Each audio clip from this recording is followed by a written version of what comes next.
ಇನ್ನು ರಾಜ್ಯ ಸರ್ಕಾರದ ಕ್ರಮಕ್ಕೆ ಮತ್ತೊಂದು ಹಿನ್ನಡೆ. ಪಿಡಿಒ ಅಮಾನತು ವಿಚಾರದಲ್ಲಿ ಸರ್ಕಾರಕ್ಕೆ ಹಿನ್ನಡೆ ಆಗಿದೆ.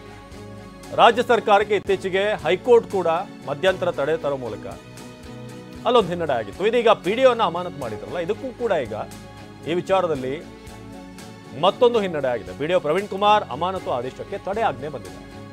ಕರ್ನಾಟಕ ಆಡಳಿತಾತ್ಮಕ ನ್ಯಾಯಮಂಡಳಿಯಿಂದ ಮಧ್ಯಂತರ ತಡೆ ಆಜ್ಞೆ, ಅದಕ್ಕೂ ಕೂಡ ಸ್ಟೇ ಬಂದಿದೆ. ಲಿಂಕ್ಸ್ಗೂರ್ನಲ್ಲಿ ನಡೆದಂಥ ಆರ್ಎಸ್ಎಸ್ನ ಪಥಸಂಚಲನ, ಅದರಲ್ಲಿ ಪಿಡಿಒ ಭಾಗವಹಿಸಿದ್ರು. ಸರ್ಕಾರಿ ಕೆಲಸದಲ್ಲಿರುವಂಥ ವ್ಯಕ್ತಿ ಹೇಗೆ ಭಾಗವಹಿಸಿದ್ರು ಅಂತ ಅವ್ರನ್ನ ಅಮಾನತು ಮಾಡಲಾಗಿತ್ತು. ರಾಜಕೀಯ ಒತ್ತಡದಿಂದ ಕಾನೂನು ಬಾಹಿರ ಕ್ರಮವೆಂದು ವಾದ ಮಾಡಲಾಗಿತ್ತು.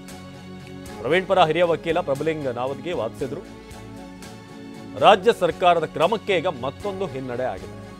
ನಂಬರ್ 1, ಹೈಕೋರ್ಟ್ ಮೊನ್ನೆ ಕೊಟ್ಟಂತ ಸ್ಟೇ, ನೀವು ಸಾರ್ವಜನಿಕರ ಹಕ್ಕನ್ನು ಕಿತ್ಕೊಳ್ಳೋ ಹಾಗಿಲ್ಲ ಅಂತ ಬಹಳ ಸ್ಪಷ್ಟವಾಗಿ ನ್ಯಾಯಾಧೀಶರಾದಂಥ ನಾಗಪ್ರಸನ್ನ ಅವರು ಹೇಳಿದರು. ಸೊ ಪಿಡಿಒ ಪ್ರವೀಣ್ ಕುಮಾರ್ ಅಮಾನತು ಆದೇಶಕ್ಕೂ ಕೂಡ ಈಗ ತಡೆಯಾಜ್ಞೆ ಬಂದಿದೆ.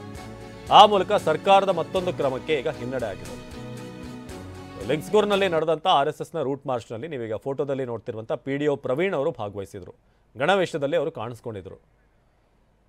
ನಮ್ಮ ಪ್ರತಿನಿಧಿ ರಮೇಶ್ ಈ ಬಗ್ಗೆ ಹೆಚ್ಚಿನ ಮಾಹಿತಿಯನ್ನು ಕೊಡ್ತಾರೆ. ರಮೇಶ್, ಇತ್ತೀಚೆಗೆ ಹೈಕೋರ್ಟ್ ಕೂಡ ತಡೆಯಾಜ್ಞೆ ತಂದಿತ್ತು, ಈ ಸಾರ್ವಜನಿಕರ ಹಕ್ಕುಗಳನ್ನು ಕಿತ್ಕೊಳ್ಳೋ ಹಾಗಿಲ್ಲ ಅನ್ನೋ ವಿಚಾರಕ್ಕೆ ಸಂಬಂಧಪಟ್ಟ ಈಗ ಎರಡನೇ ಹಿನ್ನಡೆ ರಾಜ್ಯ ಸರ್ಕಾರಕ್ಕೆ ಪಿಡಿಒ ವಿಚಾರದಲ್ಲಿ. ಹೌದು ಅವಿನಾಶ್, ಇವತ್ತು ಕರ್ನಾಟಕ ಸ್ಟೇಟ್ ಅಡ್ಮಿನಿಸ್ಟ್ರೇಟಿವ್ ಟ್ರೈಬ್ಯುನಲ್ ಇವತ್ತೊಂದು ಮಧ್ಯಂತರ ಆದೇಶವನ್ನು ಪ್ರಕಟಿಸಿದೆ. ಕಳೆದ ವಾರನೇ ಇವರು ಪ್ರವೀಣ್ ಕುಮಾರ್ ಅವರು ಕೆಸಿಎಟಿಗೆ ಅರ್ಜಿಯನ್ನು ಸಲ್ಲಿಸಿದ್ರು. ಈ ತರ ರಾಜ್ಯ ಸರ್ಕಾರ ಕಾನೂನು ಬಾಹಿರವಾಗಿ ತಮ್ಮನ್ನ ಅಮಾನತು ಮಾಡಿದೆ. ಮತ್ತೆ ಆರ್ಎಸ್ಎಸ್ ಒಂದು ಸಾಂಸ್ಕೃತಿಕ ಸಂಘಟನೆ, ಮತ್ತೆ ಇದರಲ್ಲಿ ಪಥಸಂಚಲನ ಮಾಡುವಂತದ್ದು ಕಾನೂನು ಬಾಹಿರ ಅಂತೇಳಿ ಎಲ್ಲೂ ಉಲ್ಲೇಖ ಆಗಿಲ್ಲ. ಆದ್ರೆ ಈಗ ರಾಜ್ಯ ಸರ್ಕಾರ ರಾಜಕೀಯ ದುರುದ್ದೇಶದಿಂದ ಈ ರೀತಿ ಅಮಾನತು ಮಾಡಿದೆ ಅಂತೇಳಿ ಅವರ ಪರ ವಕೀಲರು ವಾದ ಮಂಡನೆ ಮಾಡಿದ್ರು. ಕೋರ್ಟ್ ಇವತ್ತು ಮಧ್ಯಂತರ ಆದೇಶವನ್ನು ಕೊಟ್ಟಿದೆ.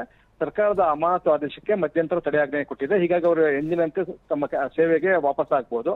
ಹೀಗಾಗಿ ರಾಜ್ಯ ಸರ್ಕಾರ ಏನ್ ಕ್ರಮ ಕೈಗೊಂಡಿತ್ತು, ಇದು ಎರಡನೇ ಹಿನ್ನಡೆ ಅಂತ ಹೇಳ್ಬೋದು. ಮೊನ್ನೆ ಅಷ್ಟೇನೆ ಹೈಕೋರ್ಟ್ ಕೂಡ ಈ ರೀತಿ ಅಂದ್ರೆ ಪಥಸಂಚಲನ ಇರ್ಬೋದು ಅಥವಾ ಸರ್ಕಾರಿ ಸ್ವತ್ತುಗಳಲ್ಲಿ ಯಾವುದೇ ಸಭೆ ಸಮಾರಂಭಗಳನ್ನು ಮಾಡೋಗಿಲ್ಲ, ಮೆರವಣಿಗೆ ಮಾಡೋಗಿಲ್ಲ ಅಂತ ಹೇಳಿ ಸರ್ಕಾರ ಏನು ಆದೇಶ ಹೊರಡಿಸಿತ್ತು, ಅದಕ್ಕೆ ಸ್ಟೇ ಕೊಟ್ಟಿತ್ತು. ಈಗ ಕೆಎಸ್ಎಟಿ ಕೂಡ ಸರ್ಕಾರದ ಯಾರು ಸರ್ಕಾರಿ ನೌಕರರಿಗೆ ಪಥಸಂಚಲನ ಮಾಡೋದಕ್ಕೆ ಅವಕಾಶ ಕೊಡಬಾರ್ದು ಅಂತ ಹೇಳಿ ಸರ್ಕಾರ ತೀರ್ಮಾನ ಮಾಡಿತ್ತು.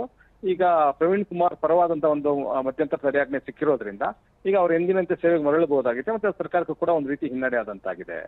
ಅವಿನಾಶ್, ಧನ್ಯವಾದ ರಮೇಶ್ ಮಾಹಿತಿಗಾಗಿ.